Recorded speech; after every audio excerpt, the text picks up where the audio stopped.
Hey, hello, bonjour. Welcome to Entailing Tales with Sush.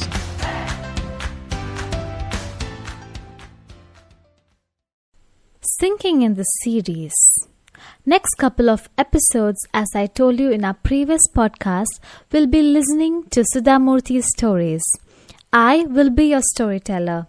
So it's basically Sush reading Sudha's stories. If you're keen to know about who Sudha Murthy is, kindly listen to our previous episode. If you admire her and wish to know more about her, stay tuned to Entailing Tales, as few of our upcoming episodes are stories revolving around Sudha's life and her values. Our first story from the Sudha Murthy series is about young Sudha's memories with the House of Tata. It was the beginning of an association that would change her life in more ways than one. Reading Appro JRD from Sudha Murthy's How I Taught My Grandmother to Read. There are 2 photographs that hang on my office wall. Every day when I enter my office, I look at them and start my day. They are pictures of 2 old people. One is of a gentleman in a blue suit, and the other one is a black and white photograph of an old man with dreamy eyes and a white beard. Many people have asked me if they are related to me. Some people have even asked me, is this black and white photo that of a Sufi saint or a religious guru? I smile and reply, no, nor are they related to me. Then why do you look at them and start the day? These people made an impact on my life. I am grateful to them. Who are these people? The man in the blue suit is Bharat Ratna JRD Tata, and the black and white photo is of Sir Jamshedji Tata. But why do you have their photos in your office? You can call it gratitude. Then invariably, I have to tell the person the following story. It happened a long time ago. I was young and bright, bold and idealistic. I was studying in the final year for my master's degree in computer science at Indian Institute of Science, Bangalore, which was then known as the Tata Institute. For me, life was full of fun and joy. I did not know what helplessness or injustice meant. It was probably the April of 1974. Bangalore was just becoming warm. Red gulmohars were blooming at the IISc campus. I was the only girl in my postgraduate department in engineering and was staying in the ladies' hostel. Other girls were pursuing their research in different departments of science. After completing my post-graduation, I was keen to go abroad to do my doctorate in computer science and had already been offered scholarship from universities in USA. I had not thought of taking up a job in India. One day, while on the way to my hostel from the lecture hall, I saw an advertisement on the notice board. It was a standard job requirement notice from the famous automobile company Telco. It stated that the company required young, bright engineers, hardworking with excellent academic background, etc. At the bottom there was a small line, lady candidates need not apply. I read it and was very upset. For the first time I was faced with gender discrimination. Though I was not keen on taking up a job, I took it as a challenge and decided to apply. I had done extremely well in my studies, probably better than most of the boys. Little did I know then that in real life to be successful, academic excellence is not a necessary condition. After reading the notice, I went fuming to my room. There, I decided not only to apply for the job, but also to inform the topmost person of the management of Telco about the injustice. I got a postcard and started to write. But there was a problem. Who was the head of Telco? I did not know. I was so ignorant that I thought it must be one of the Tatas. I knew JRD Tata was the head of the Tata Group. I had seen his pictures in newspapers.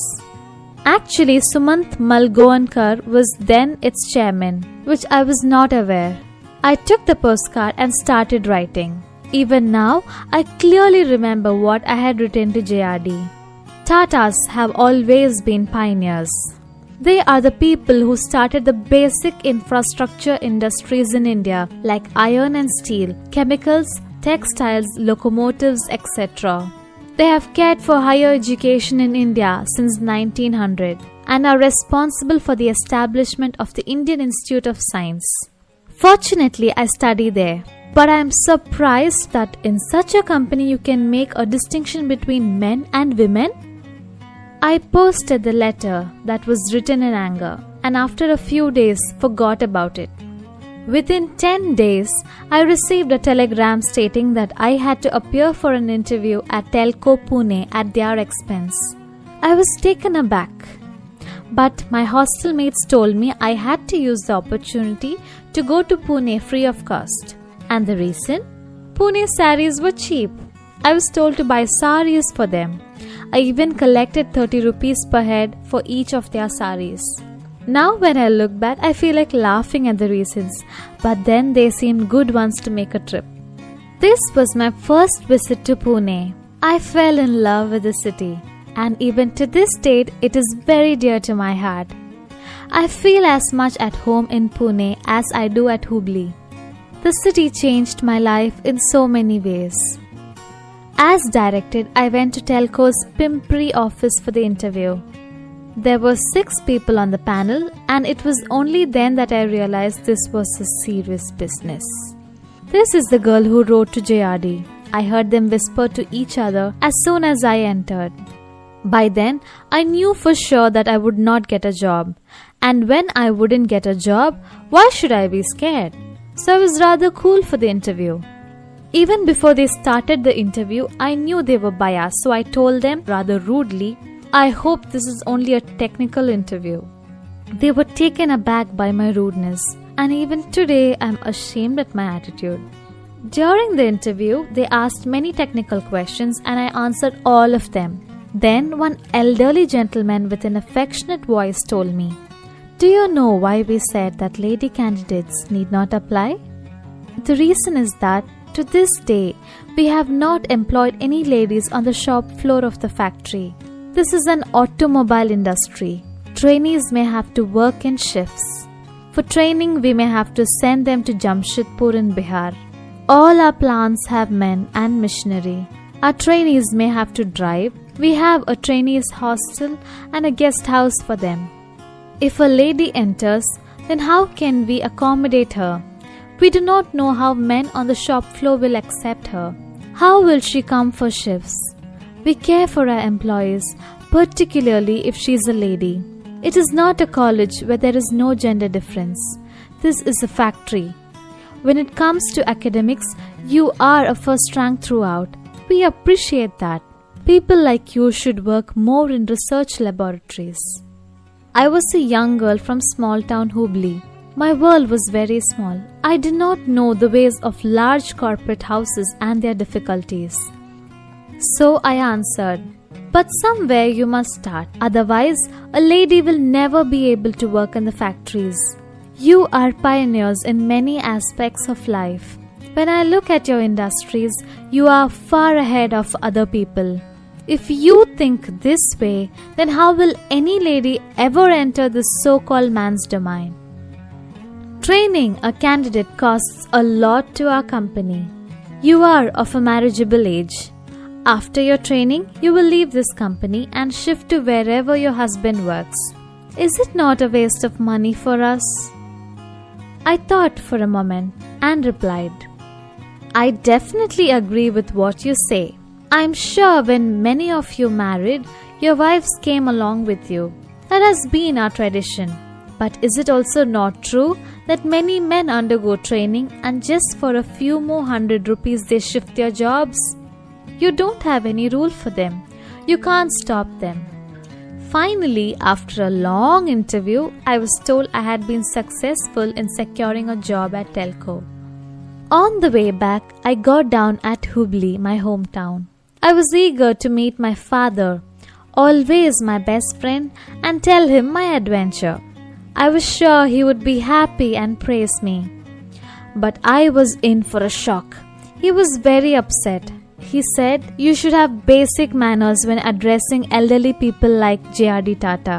You should have written the letter more politely and put it in an envelope instead of sending a postcard. Now you have to take up this job because you are morally responsible." That is what my future had in store for me. Never ever had I thought I would take up a job at Pune. There I met a shy young man from Karnataka. We became good friends and married. The elderly gentleman who interviewed me was Dr. Sudha Murthy, who was an excellent technocrat and human being. I worked with him for some years. After joining Telco, I realized who JRD was. He was the uncrowned king of Indian industry. I did not get to meet him until I was transferred to Bombay. JRD had an office at Bombay House, the headquarters of Tata Industries. One day, I was supposed to show some reports to our chairman, Mr. Mulgoankar, whom everyone always referred to as SM. So I went to his office on the first floor of Bombay House. While I was in SM's office, JRD walked in. That was the first time I saw Appro JRD. Appro means ours in Gujarati. In Bombay House, people used to affectionately call him Appro JRD. By this time, I knew who he was and was feeling very nervous, remembering my rude postcard to him.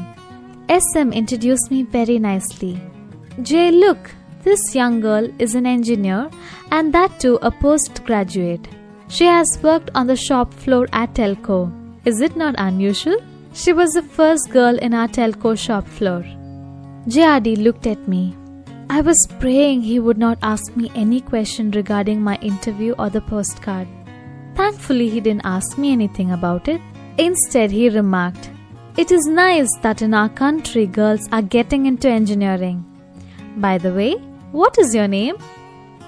When I joined Telco, I was Sudha Kulkarni, sir. Now I am Sudha Murthy. "Where do you work?" "At Nanavati Mahalaya," I replied. He smiled at me, nodding his head, and the two men started their discussion. I just ran out of the room. After that, I used to see JRD on and off. He was the chairman of a large group of companies, and I was only an engineer in one of those companies. There was nothing we had in common. I used to look at him with awe. One day, I was waiting for Murthy to come and pick me up after office hours. To my surprise, I saw JRD standing next to me. I did not know how to react. I was feeling uneasy. Again, I started worrying about the postcard. Now, when I look back, I realized JRD must have forgotten about it. It must have been a very small incident to him, but not so for me. He asked me, "Young lady, why are you here? Office time is over." I said, "Sir, I'm waiting for my husband to come and pick me up." JRD said, "It is getting dark. There's no one in the corridor. I will wait with you until your husband comes." I was quite used to waiting for Murthy, so I was not bothered much by having to wait in the dark. But having JRD waiting along with me made me very uncomfortable. Out of the corner of my eye, I looked at him. He wore a simple white pant and shirt. He was old, yet his face was glowing, without any air of superiority. I was thinking, look at this person. He is the chairman, a well-respected man in our country, and he is waiting for the sake of an ordinary lady employee. As soon as I saw Murthy, I rushed out. JRD called and said, "Young lady, tell your husband never to be late and make his wife wait." In 1982, I had to resign from my job at Telco. I was very reluctant to resign, but I did not have a choice. Even now, my love and respect for the house of Tatas is the same. I always looked up to JRD as my role model for his simplicity, generosity, kindness, and the care he took of his employees. After I had made my final settlements with the company, I was coming down the steps of Bombay House when I saw JRD coming up. He was absorbed in some thought. I wanted to say goodbye to him, so I stopped. He saw me and he also stopped. Gently he said, "So what are you doing, Mrs. Kulkarni?" That was the way he always addressed me. "Sir, I'm leaving telco." "Where are you going?" "Pune, sir. My husband is starting a company called Infosys, so I have to shift to Pune." "Oh, what will you do when you're successful?" "Sir, I do not know whether we will be successful or not." Never start with diffidence. Always start with confidence. When you are successful, you must give back to society. Society gives us so much. We must return it back. I wish you all the best. Then JRD continued walking up the stairs. I stood for a while watching him. That was the last time I saw him alive. Many years later, I met Ratan Tata in the same Bombay office, occupying the same chair as JRD. I told him many of my sweet memories of working with telco. I said, "I can't call you Mr. Tata like Murthy calls you. You're occupying Appro JRD's seat. You will always be Chairman Sir to me." Later he wrote to me, "It was nice listening about Jay from you. The sad part is that he is not alive today to see you." I consider JRD a great man because in spite of being an extremely busy person, he valued one postcard written by a young girl who was asking for justice and questioning him. He must have received thousands of letters every day. He could have thrown mine away in a dustbin, but he didn't do that. He respected the intentions of that unknown girl who had neither influence nor money and gave her an opportunity to work in his company. He did not merely give her a job, but also changed her life and mindset forever. Today, in any engineering college, I see that 40 to 50% of the students are girls. On the shop floor of many mechanical industries, we see so many ladies working. That time, I think of JRD fondly. If at all time stops and asks me what I want from life, I would say I wish JRD were alive today to see how the company we started has grown. He would have enjoyed it wholeheartedly. Thank you.